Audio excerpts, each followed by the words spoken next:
Hello दोस्तों, मैं रविकुमार आपके इस new YouTube channel RS study SMD पर आपका हार्दिक स्वागत करता हूं, अभिनंदन करता हूं। तो आज हम पढ़ेंगे व्याकरण। और व्याकरण के अंतर्गत सबसे पहले हम पढ़ेंगे वर्णमाला। और वर्णमाला के अंतर्गत सबसे पहले हम भाषा के बारे में जानेंगे कि भाषा क्या होती है और भाषा कहाँ से स्टार्ट होती है। तो हम भाषा जो बोलते हैं कहाँ से स्टार्ट होती है। तो वीडियो स्टार्ट करने से पहले आप वीडियो को सब्सक्राइब किया करें और लाइक करें और कमेंट करना बिल्कुल ना भूलें।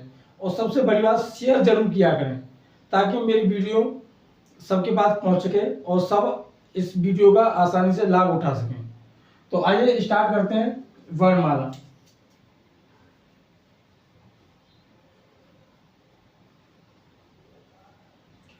वर्णमाला के अंतर्गत हम देखेंगे सबसे पहले भाषा।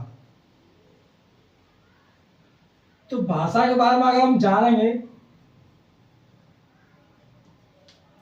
तो भाषा कहाँ से स्टार्ट होती है। भाषा हमारी कहाँ से स्टार्ट होती है? ध्वनि से। तो सबसे छोटी इकाई ध्वनि होती है और स्टार्ट भी ध्वनि से ही होती है। ध्वनि के बाद होता है तुम्हारा वर्ड। क्या होता है? वर्ड। अगर वर्ड के बाद देखें तो वर्ड के बाद होता है हमारा शब्द। आप सोच रहे हो ये कैसे हो रहा है? जैसे देखो, ध्वनि है, ध्वनि से ही वर्ड बनेगा और वर्ड से ही क्या बनेंगे? जब बहुत सारे वर्ड बनाएंगे, वो वर्ड मिलेंगे तब क्या बनेगा? शब्द बनेगा। और शब्द से क्या बनेगा? शब्दों को मिलाकर क्या बनता है? वाक्य बनता है। और वाक्यों को मिलाकर क्या बनता है? नहीं, शब्दों को मिलाकर बनता है पद। और पद को मिलाकर बनता है वाक्य। ऐसे ही वाक्य को मिलाकर तुम्हारा अनुच्छेद बनेगा। क्या बनता है? अनुच्छेद। और अनुच्छेदों को मिलाकर मिलाएंगे, जब बहुत सारे अनुच्छेदों को मिलाएंगे तो वो बनेगा हमारा निबंध। क्या बनेगा? निबंध। तो अगर देखें, यहां से एक क्वेश्चन बनता है तुम्हारा कि भाषा की सबसे छोटी इकाई क्या होती है। भाषा की सबसे छोटी इकाई क्या होती है? तो देखेंगे, भाषा की सबसे छोटी इकाई होती है ध्वनि। क्या होती है? ध्वनि होती है। अगर क्वेश्चन उसको फिरा दे, और क्वेश्चन को घुमा के कैसे पूछे कि भाषा की सबसे छोटी लिखित इकाई कौन सी है, अगर बोले लिखित इकाई कौन सी है तो वो आपकी होगी वर्ड। क्या होगी? वर्ड। तो यहां से दो क्वेश्चन बनते हैं और दोनों क्वेश्चन ऐसे बनते हैं कि उन क्वेश्चन में हम क्या कहते हैं? फंस जाते हैं। तो फंसना नहीं है। तो अगर पूछे भाषा की सबसे छोटी इकाई क्या होती है, तो भाषा की सबसे छोटी इकाई ध्वनि होती है। क्या होती है? ध्वनि। अगर पूछे कि भाषा की सबसे छोटी लिखित इकाई कौन सी है, तो वो आपकी क्या होगी? वर्ड होगी। अब देखो, मैंने यहां लिखा, मैं यहां लिख देता हूं अ। अब मैंने बोला और आपकी क्या निकली? ध्वनि निकली। क्या निकली? ध्वनि। तो सबसे पहले क्या निकली? ध्वनि निकली है ना। अब अगर हम इसको लिख दें अ, तो ये क्या हो गया? वर्ड हो गया। क्या हो गया? वर्ड हो गया। ये लिखित हो गई, लेकिन हमने लिखा नहीं था। वो क्या थी? ध्वनि थी। वो क्या थी? ध्वनि थी। अब ये क्या हो गया? वर्ड हो गया। अब बहुत सारे वर्डों को मिलाकर मिलाएंगे हम। जैसे कि मान लो क, ख, ग, घ। क्या इन वर्डों को हम मिला देंगे कोई शब्द बन रहा है? अगर इन वर्डों को हम आपस में मिला दें, ऐसे मिला दें इनको, ऐसे मैंने ये मिला दिए, तो क्या इनसे कोई शब्द बन रहा है? कोई शब्द नहीं बन रहा है। तो इसलिए वर्णों को मिलाएं और वर्णों को मिलाकर कोई सार्थक अर्थ निकलना चाहिए। क्या निकलना चाहिए? अर्थ। जैसे मैंने यहां इसको खग को मिला दिया। खग, खग को मिलाया और खग माने क्या होता है? पक्षी होता है। क्या होता है? पक्षी होता है। तो इसके बारे में हमने पता किया कि खग एक पूर्ण रूप से क्या है? शब्द है। और खग का अर्थ निकल रहा है क्या है? पक्षी निकल रहा है। तो इससे आपको पता चला कि ये खग एक पक्षी, खग माने होता है पक्षी, और खग क्या हो गया? शब्द हो गया। और लेकिन ये वर्ड लिखे थे क, ख, ग, घ, अगर इनको हम मिलाएंगे तो इनसे हमारा कोई सार्थक अर्थ नहीं निकल रहा है, इसलिए क्या होगा? ये शब्द नहीं होगा। तो आइए आगे देखते हैं। अब देखेंगे शब्द। शब्द मैंने बताया शब्द कैसे बनता है? वर्णों के सार्थक क्रम को जिससे कोई अर्थ निकले उसको क्या कहते हैं? शब्द कहते हैं। अच्छा, पद किसे कहते हैं? जो शब्द अपने साथ में कोई भी कारक चिन्ह ले आए, जो शब्द अपने साथ में कोई भी कारक चिन्ह ले आते हैं तो वो हमारे पद कहलाते हैं। क्या कहलाते हैं? पद। जैसे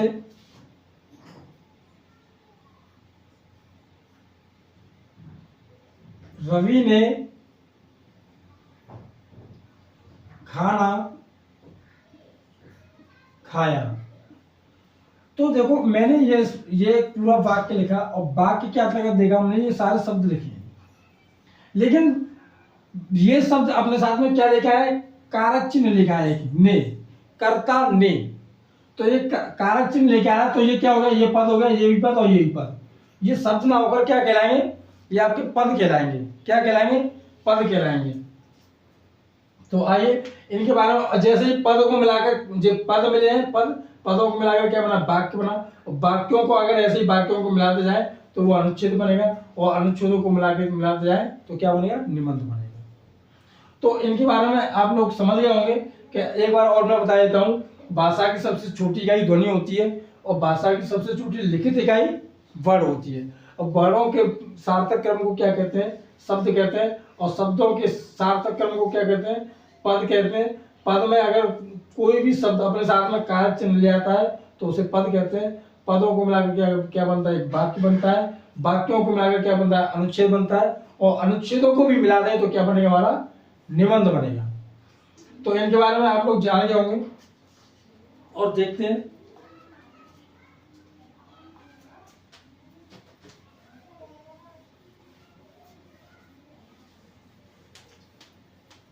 इसके बाद देखेंगे हम वर्ड।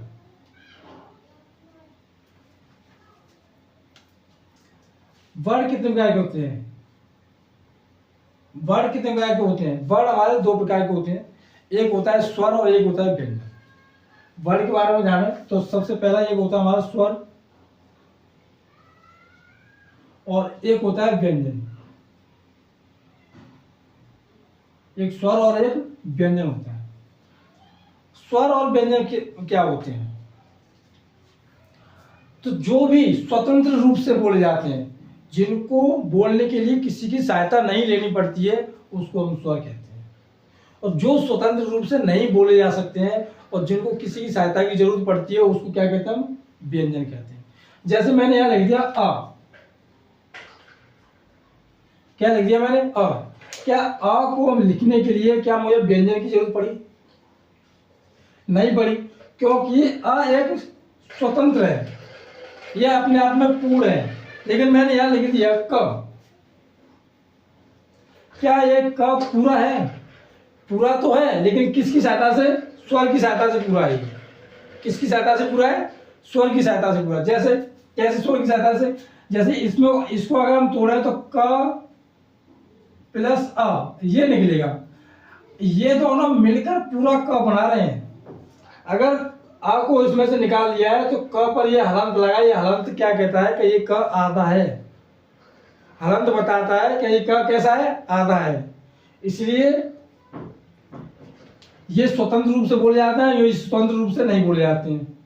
ये इनको किसी की सहायता नहीं लेनी पड़ती है, इनको स्वरों की सहायता लेनी पड़ती है।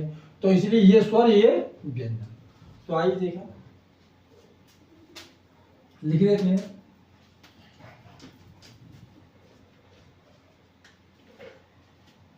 देखें, यह स्वतंत्र होते हैं।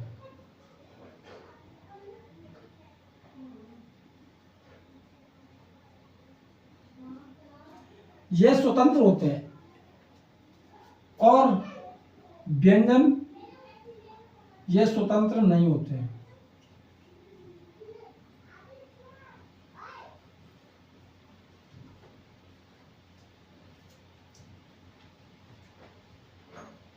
स्वर को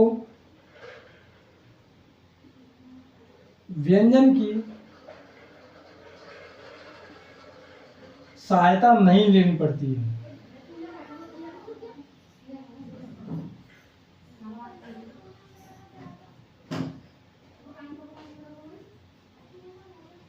लेकिन व्यंजन को स्वर की सहायता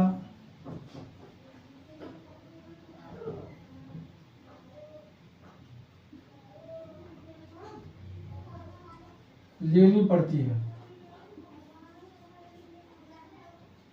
तो इससे हमें क्या निष्कर्ष निकलता है? इससे निष्कर्ष ये निकलता है कि व्यंजन स्वरों के बिना अधूरे हैं, लेकिन स्वर व्यंजन के बिना अधूरे नहीं है।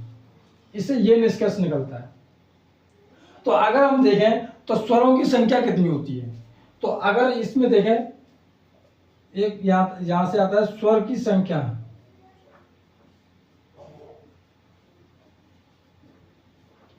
स्वर की संख्या कितनी होती है? स्वरों की संख्या होती है 11। अगर पूछे, ऐसे ही पूछे कि स्वरों की संख्या कितनी होती है, तो आपको आंसर में सिर्फ और सिर्फ 11 देना है और कुछ नहीं देना है। उसमें कुछ भी लिखा हो, 13 लिखा हो, 15 लिखा हो, 17 लिखा हो, कुछ भी लिखा हो, उसमें उन ऑप्शन की तरफ ध्यान नहीं देना है।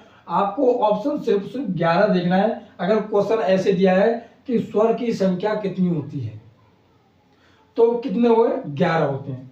अगर वो पूछ ले कुल स्वरों की संख्या कितनी होती है, कुल स्वरों की संख्या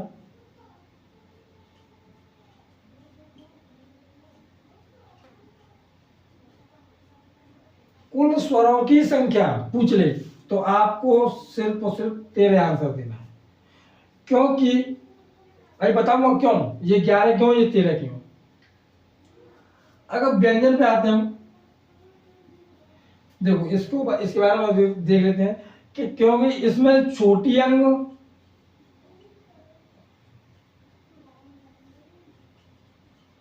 और बड़ी अंग को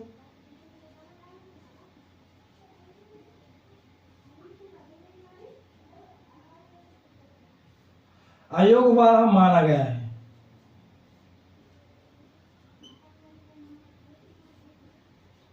इसलिए क्या होता है कि ये दो, अगर कुल की बात आए कि कुल स्वरों की संख्या कितनी होती है, तो ये छोटी अंग और बड़ी अंग को इसमें जोड़ दिया जाता है, इसलिए 13 हो जाते हैं। और बाकी के अगर स्वरों की संख्या कितनी होती है, तो 11 होती है। तो देखो व्यंजन कितने होते हैं। अब व्यंजन की बात आती है, व्यंजन कितने होते हैं, तो देखें व्यंजन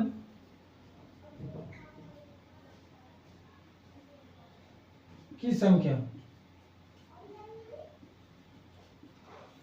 व्यंजन की संख्या होती है 33। ऐसे ही अगर यहां भी पूछ ले कि कुल व्यंजन की संख्या कितनी है, कुल व्यंजन की संख्या, तो आपको उत्तर देना है 39। तो इसमें देखो डिफरेंस तो आपको पता चल ही रहा होगा। तो देखो मैं एक बार और फिर से बता देता हूं, स्वर स्वतंत्र होते हैं, व्यंजन स्वतंत्र नहीं होते हैं। स्वरों को व्यंजन की सहायता नहीं लेनी पड़ती है, लेकिन व्यंजन को स्वर की सहायता लेनी पड़ती है। स्वर की संख्या 11 होती है, व्यंजन की संख्या 33 होती है।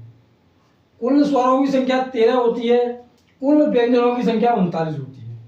तो यहां तक अगर किसी को कोई दिक्कत है तो बताएं और इसका एक स्क्रीनशॉट ले लें।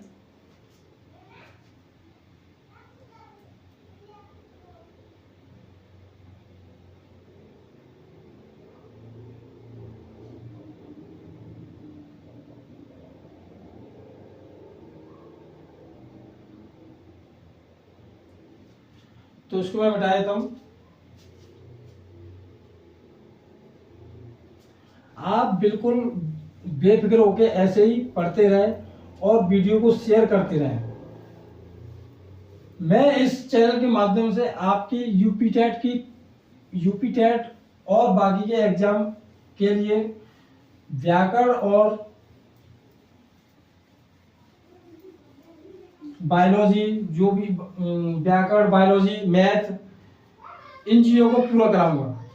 और उन चीज़ों को पढ़कर आप एग्जाम में बैठते समय ये पाएंगे कि हमने कहीं बहुत अच्छा पढ़ा है। तो वीडियो को शेयर किया करें और आपके साथ साथ और लोग भी पढ़ पाए, इसलिए।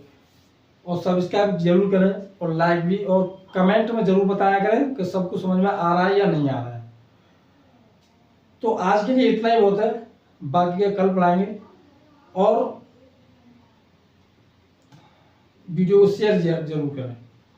थैंक यू, धन्यवाद, जय हिंद।